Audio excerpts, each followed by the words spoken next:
live now. So I would like to welcome everyone to the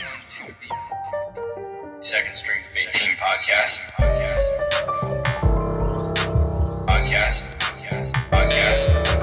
Second String Debate Team podcast. Second String Debate Team. Second String Debate Team. Second String Debate Team. Hello, and welcome to another episode of the Second String Debate Team podcast. As always, it is me, Javin. Alex. Peaches.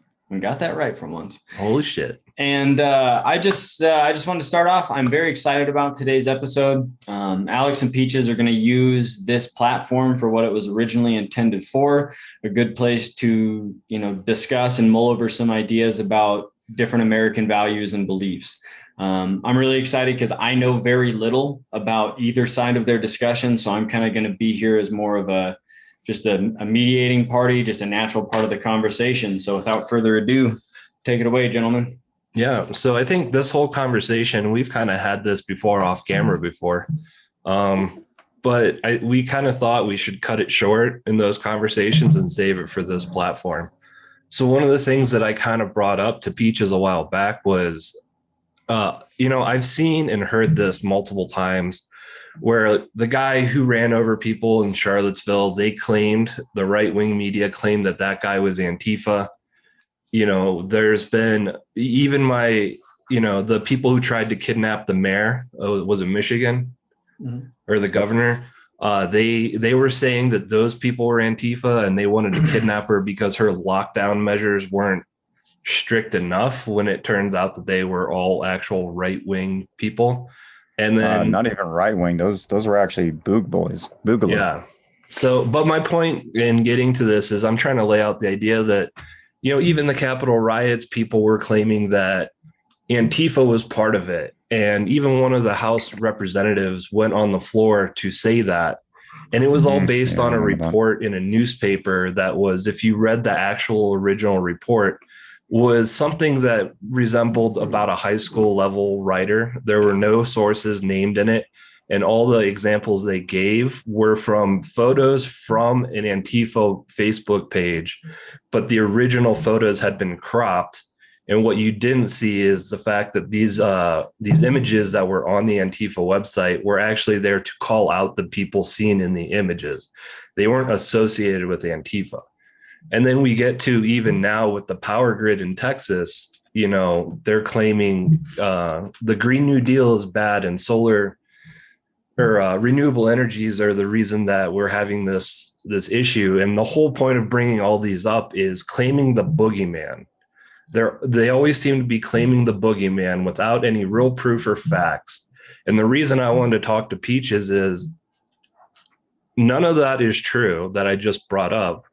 So let's hear what Peach's idea of what Antifa actually is, because I think it's used as a boogeyman answer for a lot of things. And it's just people are using it and they're ill-informed. And I wanted to know what Peaches knew about Antifa and actually explain it so the average person can understand it. Well, so it's not going to just probably from my perspective end with Antifa. It's going to start with it, but it's going to probably carry on through many different ideologies that have been, skewed with the American ideology. Antifa, to me, and I guess I'll give a little bit of a backstory. So for those who don't know, I was asked to join a second smaller, not nearly as successful media group called Clever Tack, which they, for some reason, used my last name and made Jack Clever. But anyways, and the whole idea with Antifa was, I guess you could say it's pretty close to me, because we did a lot of ground reporting with Clever Tack. We're not doing as much anymore, but that's because there's not as much going on that needs to be covered. But the last big thing that we got to do was the Trump rally which was supposed to originate in Denver, Colorado. And for some reason, the guys who were orchestrating it didn't want to do it in Denver, so they brought it down here to Colorado Springs. Now, me and my partner, there over Clever Tack, he goes by Soap. It's a pseudonym. Him and I went there, and what we tried to do, this was the first time that we actually felt compelled to fit in. I don't know why. We just felt compelled. And so basically what we did is we grabbed like any duty gear that we used to wear, while doing private security or something like that. And we put all that on minus, like a security t-shirt, and we showed up like that. And the only thing that, may have been a little weird is we wore medical masks, and that's because it's required. And but so we show up there. There's the dress code for the protest. Yes. Yeah. Well, yeah. We don't want to stand out too much, but just enough. Yeah, exactly. Go ahead. I just had you said that you felt compelled to like integrate into that rally more so than others. Is there why, I guess, is just a simple way. Like, what was so compelling about that group of people? Well, their security detail is John Teagan and his group of merry men. And we've had actually a couple of run-ins with Tig and his boys. And we didn't really want to step on any toes or anything like that. Nobody's coming there wearing a BLM shirt, wearing a pride flag or anything like that, just because we know, anybody who's ever known anything about, John, the dude is what you would call an American hero. And the dude deserves a lot of respect, but not somebody you want to piss off. And moreover, with I'll probably get a little more in detail with this as the conversation goes on. But so would it be safe to say that it was out of a sense of safety that you were doing it? No, from our perspective, it was out of respect. Okay. Yeah. Fair enough. I don't want to try to paint John and his boys or any Trump supporter that showed up to that rally in a negative light. We did it out of respect. We didn't want to cause any unnecessary drama. Anybody who knows me, if I show up to a protest, a rally, if I'm doing any ground reporting, I'm not going there trying to project my own ideology. And when the footage gets released later, it's usually released as is and condensed down to show the most important things, but it's without commentary, you know? So regardless if I agree with Trump or not, that wasn't the point. The whole idea was, just show up, be respectful, but you got to think about it, man. John and his boys, we know they're real squared away. They've come out openly saying that they don't like Antifa, that they're there to stop Antifa. They even showed up to a BLM protest without consent, saying they were specifically looking for Antifa, and they had all this intel that Antifa was going to show up. And that kind of segues into the whole question that Alex asked is, what is Antifa? Well, what I can tell you is it's not just your person wearing a medical mask, because when I went through that rally, I can't count how many times that people stopped me and said, "Oh, you're the Antifa media." And, "Oh my God, Antifa's here." And I was like, and I remember first time I got called it, I was like, "Antifa, where? And they're like, you're Antifa." And I was like, "What do you mean? I look like a tryhard right now. Look at me. I'm wearing like security gear, minus like a vest or any super tryhard. We're just talking like cargo pants and, stuff like that, And I was like, "What do you mean Antifa?" And they're like, and finally somebody stopped me. He was like, "Dude, you're wearing a mask. And that is Antifa to us. Like that just says you're Antifa because you got a medical mask on." I was like, I thought this was required by the state. And also COVID-19 is actually a real thing, whether or not you agree with how serious they're handling it. The truth is, it is real. Now that's so any face covering at all could have been interpreted as like, "Oh, you believe you've fallen into the doctrine of science and how dare you," type shit. Exactly. Okay. So me and my partner Soap, we got called Antifa many times. And keep in mind, the only identifiers that we have on us are either American flag patches, because Soap is actually a combat vet, for those who don't know. So he's got his American patches from when he was on deployment, and the only other identifiers we got are press badges. That's it. And we got called Antifa and things like that. And I think this segues into your point. There may have been some groups that sprung up that claim to be Antifa. These groups are jokes. Okay. Antifa is nothing more than an ideology. And if there is a group that claims to be a soul, the center of Antifa, and they are a group, well, they're not. They can wear it all they want. I'll tell you what I got when I actually met somebody who was Antifa, right? I'll tell you exactly what he did to me. He was like, "Yeah, I'm Antifa, and I bet you are too." And I was like, "Well, what do you mean?" And he said, "Well, are you a Nazi?" I was like, "No." "Do you like fascism?" I was like, "No." He was like, "So you might go so far as to say you're anti-fascism?" And I was like, "Yeah." And he goes, "Well, you're Antifa, because that's what Antifa stands for, anti-fascism."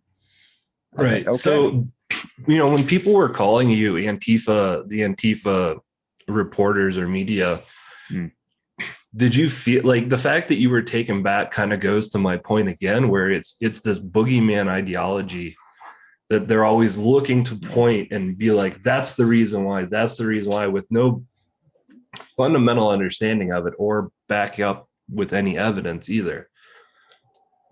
Like, oh, because you are wearing a mask, you don't like fascism. Well, one, that's true. Probably in your case, it was true. But just because of that doesn't make you a threat to anybody unless you're a fascist.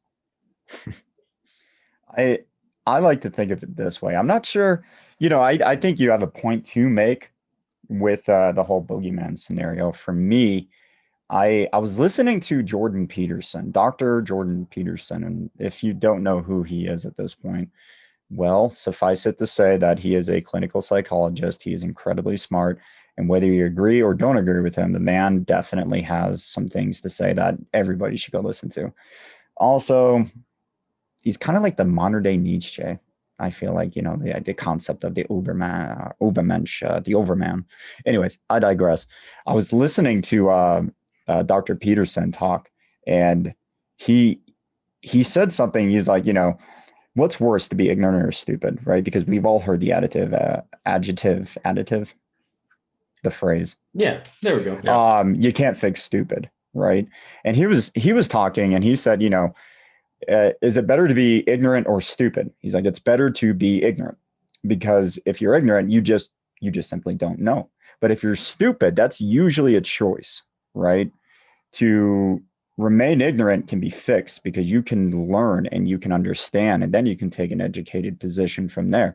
To be stupid means that you are willfully ignoring facts. You are saying, nope, I'm staying in this direction. Right. And actually, Javin, he posted something about American nationalism. And as soon as I saw it, I contacted him. Remember that video, Jav? Mm-hmm. As soon as I saw it, I contacted him, and I was like, hey, man, I think this goes deeper.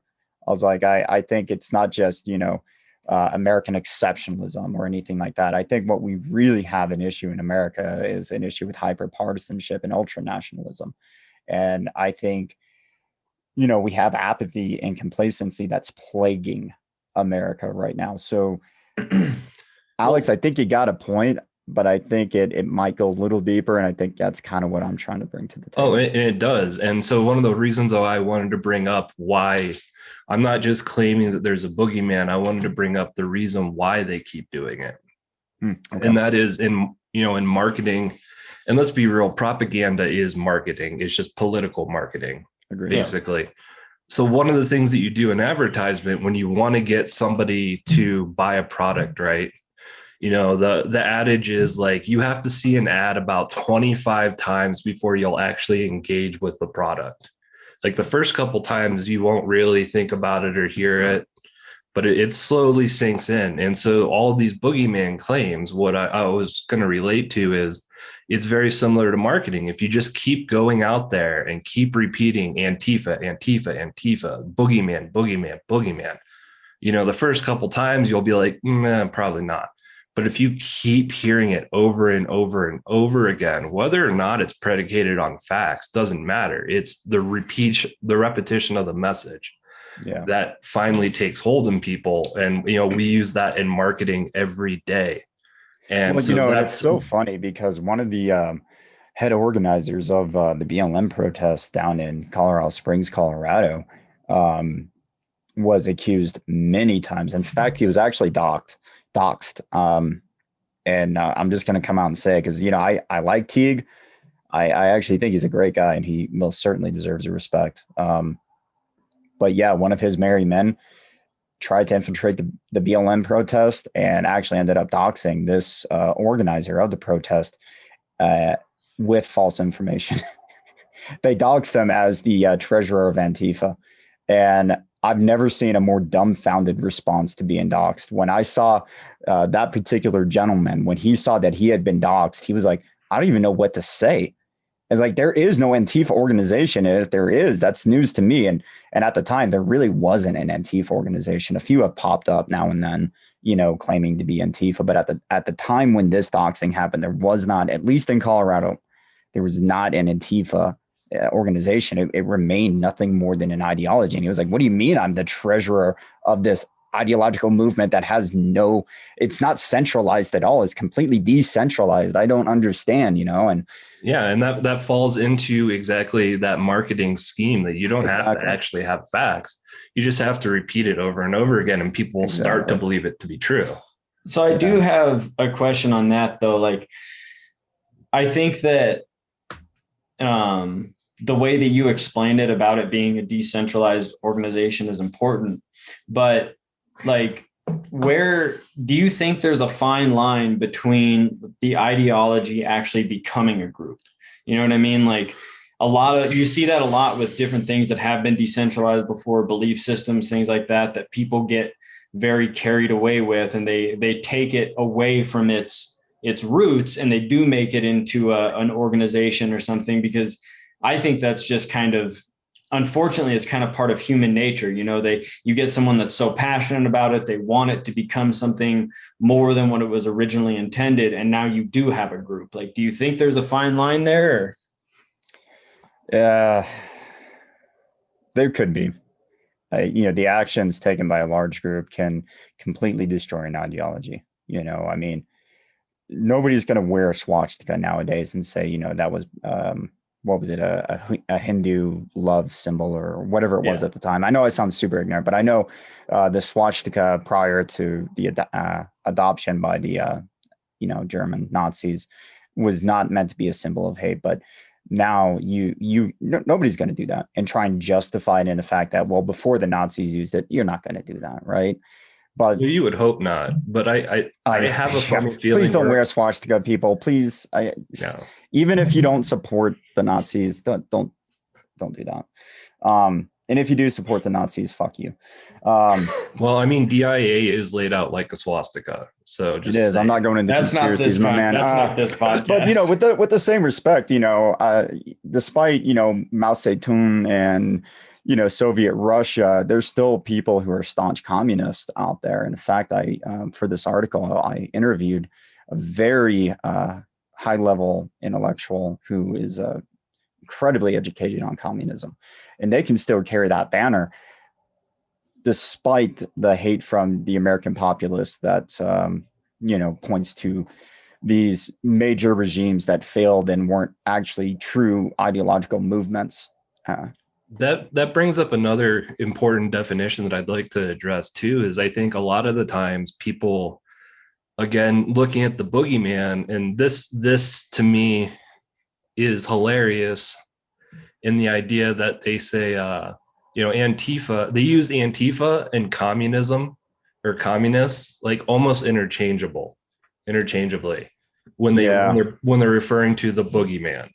And they are, and a lot of people are just so not educated. My education on Antifa is honest. I just don't remember. I researched it at one point. Most of it flew out. Started off in the 1930s with a group who just happened to notice a rise of fascism growing, and At least I think it was the 1930s. I'm fairly positive. And they labeled themselves anti-fascist, and that eventually got shortened down to Antifa. And the ideological movement has been moving on ever since then, to where, if there is a rise of fascism, these guys who are, anybody who is anti-fascist, kind of bands together to stop it from going, but it's an ideological movement that, pure and simple. Antifa is nothing more than that. And if there are any groups that claim to be Antifa, they're so decentralized and so small that they're going to have very little impact,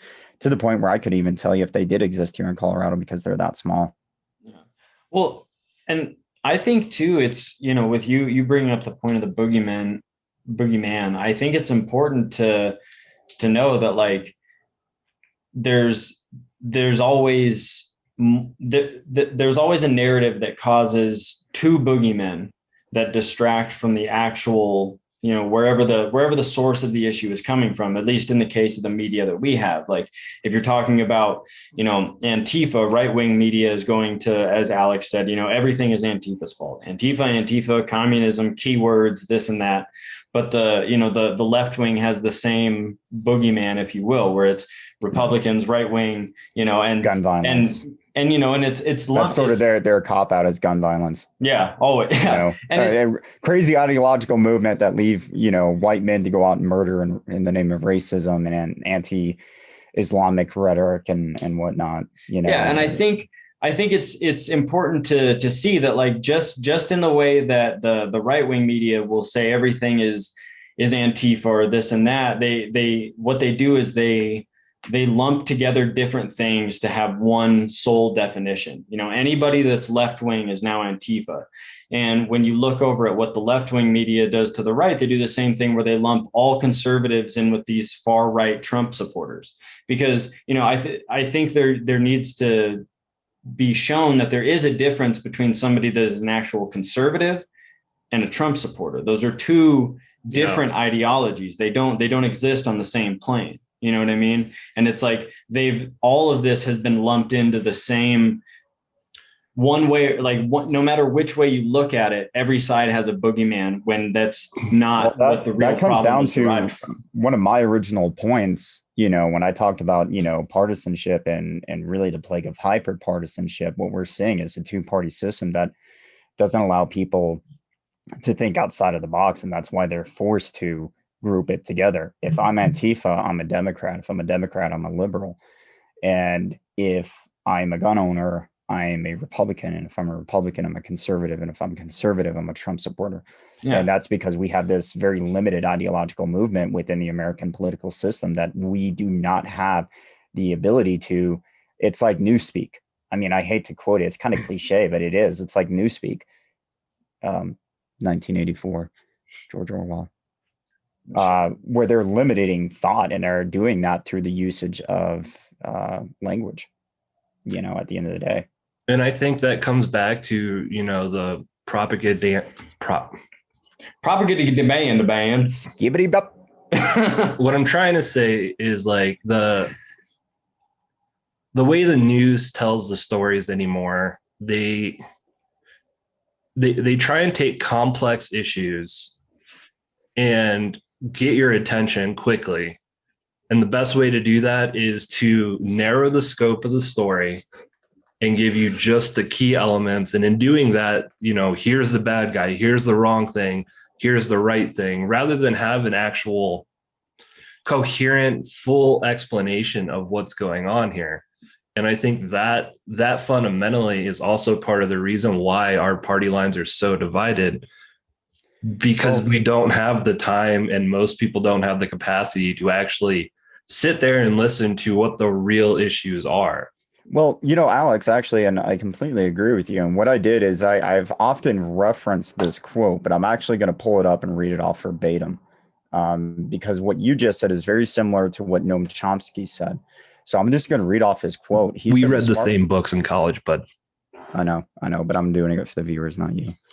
I haven't read most of those yet, so Okay, well, I'm here. so Noam Chomsky, one of the most cited intellectuals in history, said the smart way to keep people passive and obedient is to strictly limit the spectrum of acceptable opinion, but allow very lively debate within that spectrum. Even encourage the more critical and dissident views.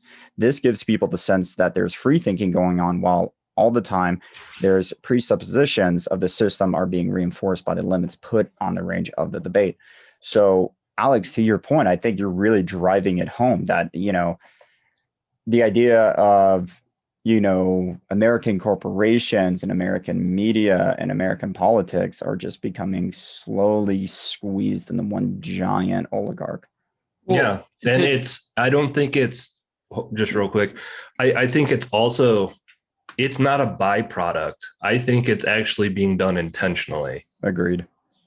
Well, to both of your points, like you had brought up, the news is formulated to grab your attention, give you a problem, and try to give you some sort of bullshit solution to it. Like the news adopted the platform of basically a sitcom, like take these complex life issues, give them 22 minutes and, do it and gain viewers. That's like the news is just a television program. That's all it is anymore. It's how many viewers can we collect and how many people are going to not only appreciate what we're putting out, but tell other people about what we're putting out. It's the same platform you see on, CBS Tuesday night with whatever fucking garbage television they're putting out there. It's the same formula. It's the same platform. It's just attention, attention, attention. Yeah. I mean, not to talk about the, all media news outlets are owned only by like 5 or 6 major companies, maybe even less. I mean, go look up Denise Hearn.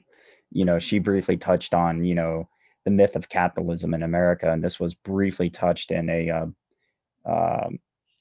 seminar she did on her book, this book, The Myths of Capitalism, where somebody actually brought this up, like, oh my gosh, we got a monopoly and an oligopoly in America.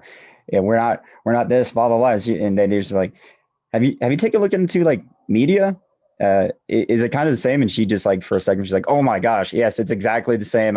No, I don't touch on it a lot, but I mean, it's all Viacom and like 4 other companies. That's it. Yeah. And nobody else can get it. Literally a handful of companies control every media that you see. And most of those, I learned a lot about this recently, that anytime that those corporations begin to get in trouble within that handful, they do these fucking bullshit mergers. Like for anybody that's watching this, that's in Colorado, you remember your internet used to come from Comcast. Now it comes from Xfinity. That was just some bullshit merger to give it a different name. It's the same people, same operating system, same everything. It's just the government just, they're like, oh, legality, what? And they just let these companies do whatever they want. It's insane. Yep. Guaranteed. Also, it's really funny. If you call the Xfinity number, they'll say, we're a Comcast company. Yeah. And you're like, didn't we hate you guys? And they're like, wait a minute. Yeah. Yeah. Well, it's both media and products are so monopolized. Yeah. And this is, to me, fundamentally why I got so revved up over this whole boogeyman issue idea was, let's not discredit that there were people out there looting and burning down buildings. So I understand where the right comes from when they're like, because what they're really saying when they say Antifa is also like, those people that did all the looting and burning down, we hate those guys, but they're lumping everybody into that in the same way that it's a sad attempt to give the face to an enemy. Also, but it does. I think, man, hating BLM and supporting, I'm going to refrain on that because that's going to ruffle some feathers. I'm not going to say that. Right. But my point fundamentally is that, both sides are trying to lump these people into like a boogeyman group, and that's not the case. Yeah. We need a villain. Yeah. Always. Let's be honest. Let's be honest about what it's a shift in a power dynamic, and psychologically, I've heard many psychologists touch base on this. You got a bunch of white people who have been in power for a very long time, and then we start seeing people who aren't white start getting power, and they want to put a face to that and justify why they might have to disagree with that. Psychologically, it's a major shift in their transition. So, of course, when Donald Trump, a rich white man, says, well, we'll look at Antifa, this very small percentage of, supporters are out doing these bad things. Like, okay, thanks for generalizing an entire population that's trying to create real change. Yeah. And just love the fact that all these white people are just like, oh yeah, now I can hate them again.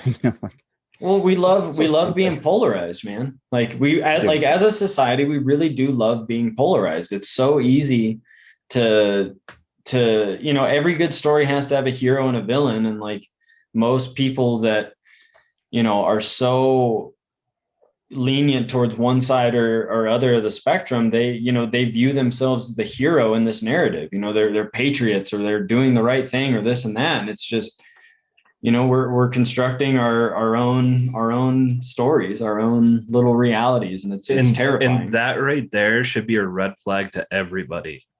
If you read any story, and unless it's involving a single individual, if there is a bad guy or a bad group and a good group, and that's all the information you're given, that's a red flag that story is not telling you the whole truth. I completely agree with you. I was talking with one of the organizers. He actually agreed to let me use him by his name. His name is Timmy Viljante. I think that's how you pronounce his last name. He's a self-proclaimed, what is he? I have to look at my notes. He's a self-proclaimed libertarian socialist. Well, a little bit back on this guy, Timmy, right? So first off, he's actually pursuing a PhD in Latin American history with a secondary in science, technology, and medicine. He's a very smart dude. Love talking with him. I sat down with him for probably about 2 hours. He has just so much to say. And I got to be honest, the only way to do this guy justice is bring him on for a podcast. But, I kind of was very just upfront with him at one point. I said, hey, are Americans willfully stupid?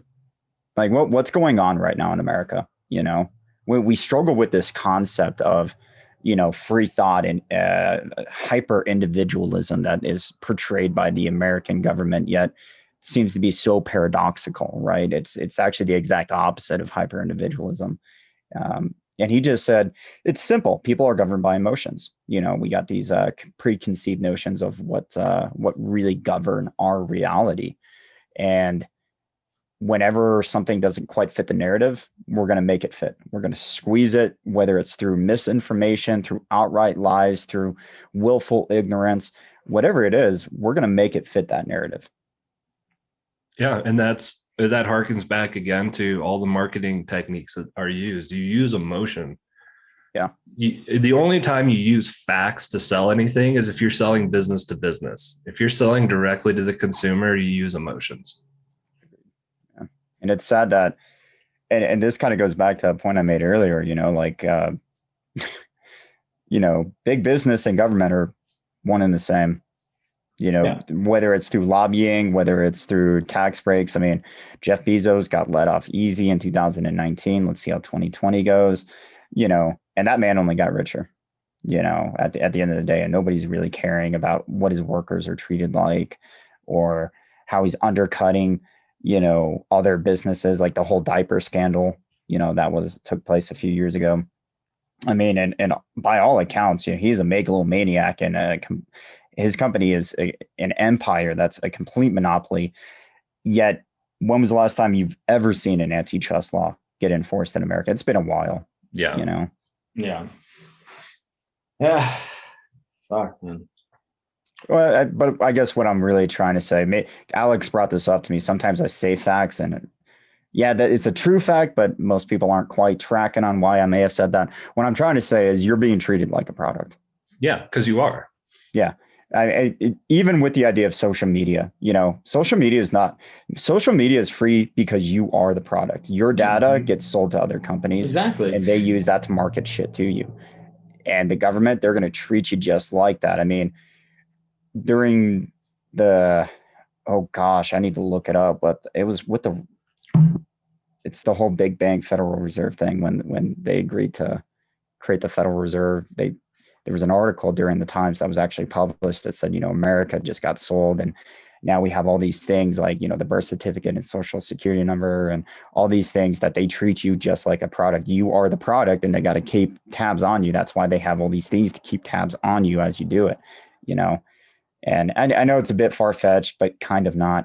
But, they really do just treat you like a product. How can we manipulate it? How can we keep the business going? And if we can't keep the business going, that's great. We got, private prisons. We can make profit off of that, just send them in there. That's why America has this huge prison population issue, and if that doesn't work, just allow the police to kill you. That's why we have staggering numbers of police violence, in America. I mean, you're a product from the moment you're born, like it's the same reason that schools give you aptitude tests. It's the same reason that you do all that kind of stuff. Like you're not this, and this sounds terrible, you're not this beautiful, free thinking individual to them.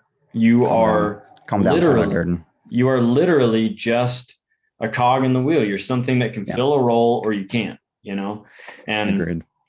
It's even, it doesn't matter, and that's the crazy thing is they find a way to do something with every different avenue of people, even the disenfranchised, even homeless and people in poverty and things, like they find a way to get their greedy little fucking fingers in there too. And, the government doesn't care about you. No, it's as simple as that. They can give two shits about you. And the moment you try to actually be a free thinker, try go moving out on land, be self-sustained. You see how that went for the Bundys? Yeah. Well, what's interesting too is like if like you said, like there's basically there's no nobility in politics or the government. It's all for control. And it's interesting. If you look at the careers of a lot of different people that have, risen to the ranks of, Senate level seats, cabinet seats, even the office of the president, if you watch their political career, you see the corruption just slowly etch its way in. Like there's a lot of people, I guess what I'm trying to say is a lot of people, you still get into that realm with a good heart, like a noble, I'm going to, look out for my fellow man. I'm going to do this and that and the other. And over time, the more time you spend in there, the more power you gain. You can just see how much it slowly chips away. I mean, despite the fact that ideologically I disagree with her at almost every avenue, AOC, she's holding out. But I kind of agree with you, Jav. I mean, if one day something were to come out where it's just like, oh, wow, you really don't care about your constituents like you said you did because you did all these horrible things. Look at the legislation you passed or that you helped propose or you sponsored or whatever, I just wouldn't be surprised, although it would break my heart because as an ideologue, I respect the hell out of her. I just don't agree with anything. But I think part of that corruption that gets worked in isn't necessarily, it doesn't necessarily mean it has to be a negative thing. It's just that's how you get things done. So sometimes it's tit for tat. And so, you could look at this one thing that they do and be like, oh, that's against your people. But what you may not realize is like they did that so they could get a vote on another piece of legislation they thought was more important or something like that, So like, again, it comes back to if you ever see a story where it's one group versus another group, that's a red flag. You're not seeing the whole story. That is true. And I guess I didn't think about that, I think to a certain degree, people with good hearts can remain in politics and they just get, they understand that they have to play a fucked up game in order to try and make change. So I guess I've never really looked at it that way because I'm always like, fuck the even government. If that's true, that's still, but it's still your moral compass is still pointing in the wrong direction regardless. Yeah. But I will say I've never thought of it that way, that like, if you ain't cheating, you ain't trying, I guess, in a way. But that when I put it that way, it just sounds fucking terrible. That sounds way worse. But that's what it is. Yeah. But that is what it is. So I think it's interesting, because like there was a gentleman, I'm not going to name who he is or even my relation to him, but when I'm going to go through and write this, I'm going to try to say this a little bit more tactfully. I think that there is I hate the whole word misinformation or fake news, but it is kind of true to a degree, but I think it's facilitated by the ones crying wolf. And I do think there's a staggering amount of willful ignorance and complacency in America. You know, I mentioned Jordan Peterson earlier. Regardless if you like him or not, he's got good things to say. Same thing goes for Friedrich Nietzsche. I mean, he gets a lot of flack, and not going to say it's unwarranted, but you got to think about Nietzsche at the time was sort of combating the rise of nihilism in America. You had all these people like the existentialist moving. Jean-Paul Sartre was out there talking about absurdity and all these other things. I think one of the biggest things plaguing in America right now is actually apathy. Willful ignorance is a big deal in America, and I'm going to highlight that through the use of this interaction I had with this gentleman who is actually a great guy, but a huge Trump supporter. He came over to my house during Thanksgiving, it was. And of course, what did Jack have on his car? I had a "Nobody for President" bumper sticker on my car because I've lost faith. Prove me wrong. Anyways, and he came in and he saw that, and he just immediately, because he thought I was this right winger, this Republican, and I was actually a Republican at one point. I had to do it for a internship I had over at the Colorado legislature, and but because him and I went to the shooting range so often with each other, he just automatically assumed I was a Trump supporter because I owned guns, and then he sees this bumper sticker and he came in, he's like, "We're going to lose it. Trump's not going to be president. And then we're going to have, Papa Joe Biden up in here." How could you say that? Nobody for president. That is the dumbest thing I've ever heard. You're like what he actually told me to highlight his point is you're no better than the 1991. I think it was 91, 1990s anarchist. You're no better than that. That's what you want for America, is just complete anarchy. And to combat this, I handed him a book on anarchy. I said, "I think you're misinformed on what anarchy is, and I'm not going to be voting for somebody like Trump." And he threw the book back at me and left my house. Anyways, but that is to highlight that point, is like an idea of anarchy, right? A lot of people don't know anarchy and communism are essentially the same exact thing. They both just want to reach the end by different means. And the anarchists do historically tend to be a little more radical, as opposed to like a communist who might say, let's use the funnel of socialism to reach this ultimate, classless, government-less society. Well, to that point, like, and this might come across very vague, and I'll see if I can't like bring it down, but the problem that you see in situations like that is it's a lack of, I do agree with you that there is willful ignorance, but there's also this fact of like, there's just a lack of education. It's not even miseducation. Like what you said, that guy automatically assumed that you were a Trump supporter simply because of the fact that you owned guns. Those two things, once again, don't exist on the same plane. They're not one and the same. Hey, 2020 taught us one thing, and that's guns are for everyone. All right. Yeah. Even my most far left friends, they all own guns now. Yeah. Everybody's got guns. Yep. But with that, like we don't have any definitions. Therefore, we don't have any definitive ideas of what ideologies, what groups are, what people are. Yeah, because everything. Yeah, we have these super vague stereotypes, and it's because the definitions that people do receive from the media or social media or their friends or whoever the hell they're getting their information from are reiterating these same vague stereotypes. And, all these people fit in this box, and now it's closed, and that's that. And that's how you're going to believe now. And they're like, all right, thank you for my box. I'll be on my way. And there's a reason that they use these marketing propaganda techniques that are very short to the point. And that's because humans are inherently lazy. We don't like thinking. Thinking requires energy. Biologically, you're predisposed to spend as little energy as you need to accomplish food, shelter, mating. If it's outside of that realm, you're more than likely not going to search out information that contrasts what your stereotypical mindset already is, unless you have an interest in doing so.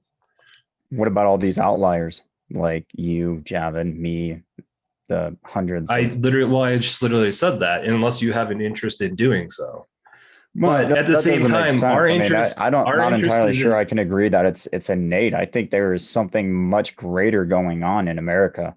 Well, this is much deeper than biological. I didn't say this. It's only biological. I said you're prone to do so because of your biology. Like, we're not having the same discussion. Like, yes, there are outliers like us, but we're sitting here talking about political stuff. We could also have the same conversation about different types of soap and the chemicals in the types of soap and how certain soap chains work better than others. But we're not doing that because soap doesn't affect our life. This affects our life. So we're willing to think about it more. But the average person, unless you have just an inherent interest in it, you're not going to be prone to seek out facts that disagree with your stereotypes. Well, and actually to this, I hope this comes into a complete thought, but Peaches, you and I have spoken many a time about how, you and I have a really deep appreciation for all types of music, just searching out the real art in every genre and finding what is, took a craft to make. And we've talked about how, why doesn't everybody appreciate this? Why did the majority of people lump into, top 40 and whatever is regurgitated, overly produced? And yeah. And I think what, like, kind of with Alex's point is, certain people don't have an interest in music outside of like, oh, it's something I listen to while I drive to work. It's something I do while I'm at the gym, whatever. For other aspects of their life, that might also match as well, where it's like, you know what, politics, and I think it's kind of unjustifiable, but politics doesn't fit into my attention span. I don't have time for that. But like, I know everything I could ever tell you about a Mopar, or I know anything I could ever tell you about books by C.S. Lewis, whatever it is, like there's people have their own avenues. And I think that that's important to recognize, because as much as it frustrates me when people are like, I just don't care about politics, or I don't care, like that doesn't interest me. It makes me want to fucking strangle you a little, but I also have to look at it from the point that there's a ton of shit I don't know about.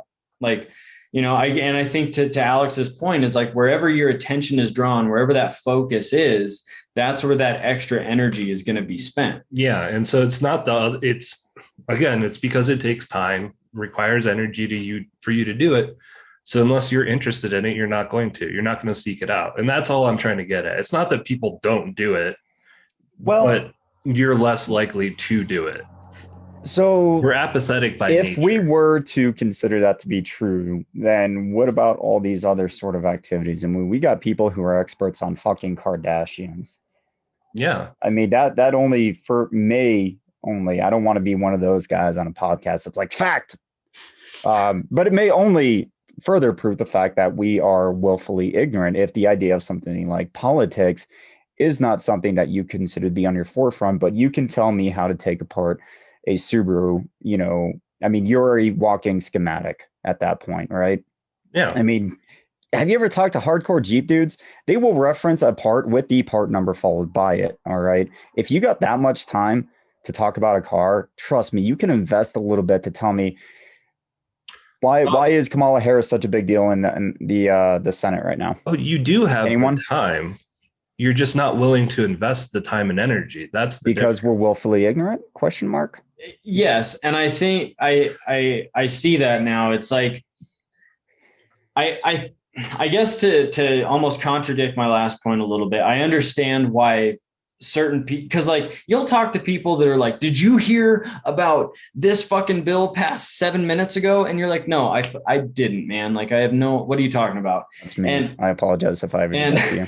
It's like,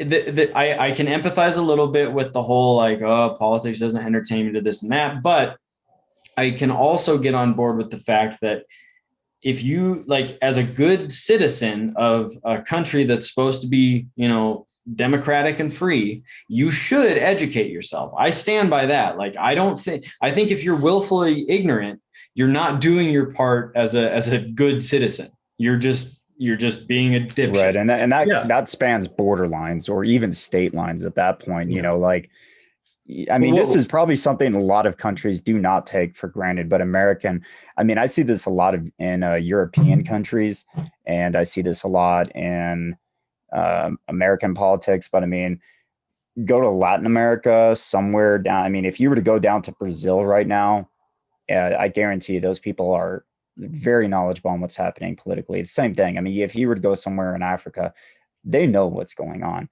That's because these people, their lives are to a degree much more affected than ours, right? But we're so comfortably happy, comfortably numb, I think what might be the best way, that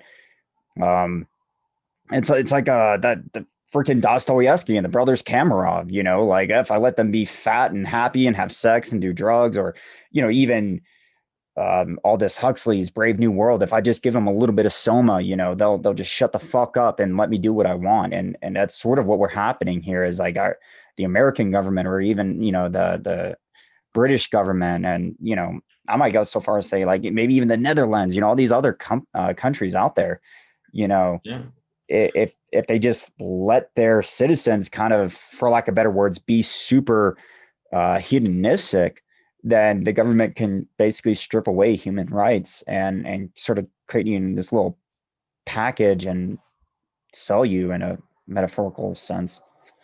Yeah, I had a really good friend of mine bring up a good point during the election. Like he chose not to vote. Lesser of the two evils ideal. And somebody had brought up to him, your vote's going to get your lack of a vote is going to get the wrong person into office, this and that, whatever. And he just turned over and he looked at the guy and he was like, who's your mayor? Who's your senator? Who's your governor? And the guy couldn't answer any of these questions.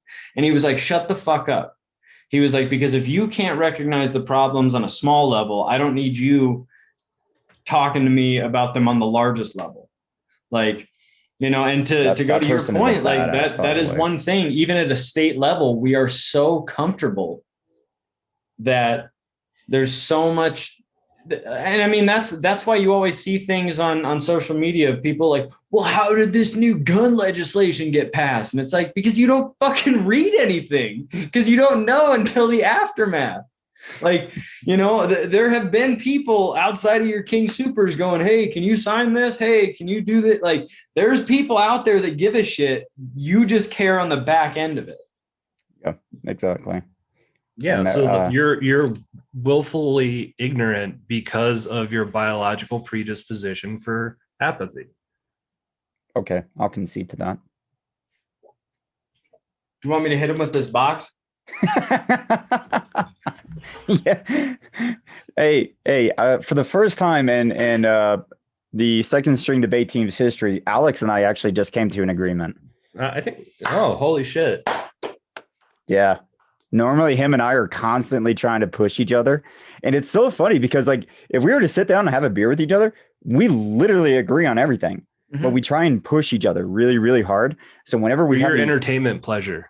For your entertainment pleasure. That's why. So whenever we have these podcasts, we try to go at each other. And for the first time ever, we actually just agreed. That's why I love these podcasts, because it's so funny to me to see both sides of this, to where like, the other night when we kind of like prefaced the ideas of this podcast, it turned into a, very disgusting political would you rather game. And now which we all pretty much had the same answers on.